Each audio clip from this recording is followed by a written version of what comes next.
ወንድሜ ህይወትን ሮጠህ አትደርስባትም።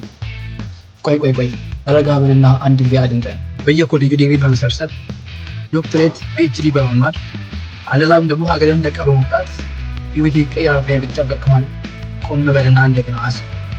ህይወት እንዲህ በቀጥተኛ ስሌት የምትሰራ እንዲህ በቀጥተኛ ስሌት የተቀመረች ሂሳብ አይደለችም።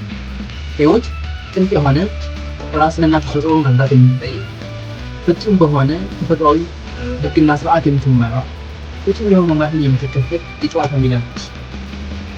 ይኸውልህ ማንኛውም ሰው ሊያሳካ የሚፈልገው ትልቅ ህልም መፍጠር የሚፈልገው ትልቅ ህይወት አለ።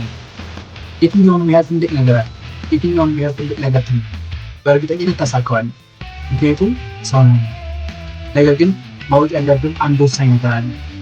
አንድ ትልቅ ነገር አለና አንድ ትልቅ ነገር አስበህ ለማሳካት ወደ ተግባር ወደ ስራ ከመግባት በፊት ማንነት እንዴት እንደሚሰራ አእምሮ እንዴት እንደሚሰራ በጠቅላላ ተፈጥሮ በምን አይነት ህግና ስርዓት መሰረት እንደምትመራ ማወቅና መረዳት ብቻ ሳይሆን በዛ ህግና ስርዓት መሰረት መኖር ይኖርብሃል።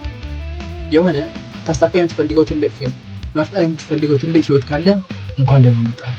እኔ ሰውዬው ሪከርድ ይባላል። ከጎንደር ዩኒቨርሲቲ የአራተኛ ዓመት የአምስተኛ ተማሪ። አንድ ተራና ምንም የሌለው ሰው እንዴት ነው የሚፈልገውን አይዲያል ህይወት መፍጠር የሚችል? እንዴት ነው አንድ ተራ ሰው በአእምሮው የሚያስበውን ትልቅ ህልም ሊያሳካ የሚችል የሚለውን እያጠናሁ እገኛለሁ።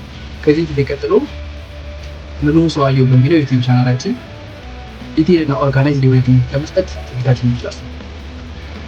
በቲክቶክ በኢንስታግራም እና በፌስቡክ አጫጭር እና ህይወት ቀያሪ ትምህርቶችን መልቀቅ ጀምረናል።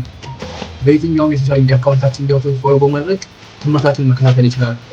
አመሰግናለሁ። ባይ ባይ።